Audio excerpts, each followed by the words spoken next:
Magandang araw po sa ating lahat. Pagpalain tayo ng Diyos. Sa ating pong mabuting balita ay minsan pa nating narinig kung paano si Jesus ay naghain ng isang talinhaga. Talinhaga ng handaan. Handaang tinanggihan. Kung tutuusin, para bang napaka imposible na sa sarap ng paghahanda na ginawa ng nagpasinaya ay tanggihan ng marami ang kanyang handa. Regardless kung ito man ay Pinoy o hindi, no? Ang nangyari ay maraming tumanggi.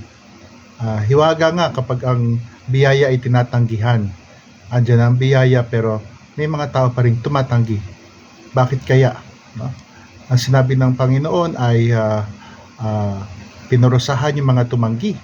Sapagkat alam naman natin na sa buhay ng tao, lahat ng ating mga gawain o ipinagpaliban ay mayroong karampatang bunga. Sabi nga, actions and non-actions have consequences. At dito, kung tutuusin sa unang pakinig ng isang makabagong tao o tao sa kasalukuyang panahon, para bang ang harsh, no?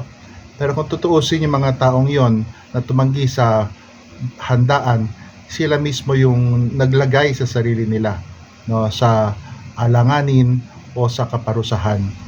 At doon sa huling bahagi ng mabuting balita, nakita natin na may isang tao hindi nakadamit pang kasal. Bakit kaya siya pinarusahan?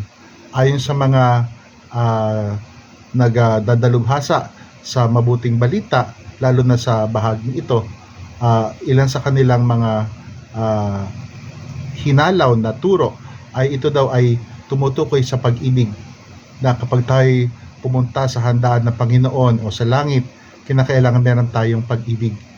Ito ang ating huling pagsusulit, sabi nga ni San Juan de la Cruz. Sa takip-sirin ng buhay, ikaw o tayo ay susulitin sa pag-ibig. Ano na ang pag-ibig na ating maibibigay sa Panginoon?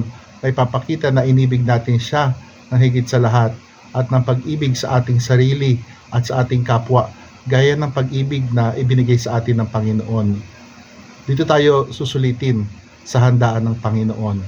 Ikaw ba ay handa nang pumunta sa handaan ng Panginoon? Ikaw ba ay tutugon sa kanyang paanyaya? Ito po ay tanong para sa ating lahat, upang ating kagutuman ang pag-ibig sa Diyos at ang pag-ibig sa kapwa, upang tayo dumulog sa handang nakahanda para sa atin. Pagpalain tayo ng Diyos.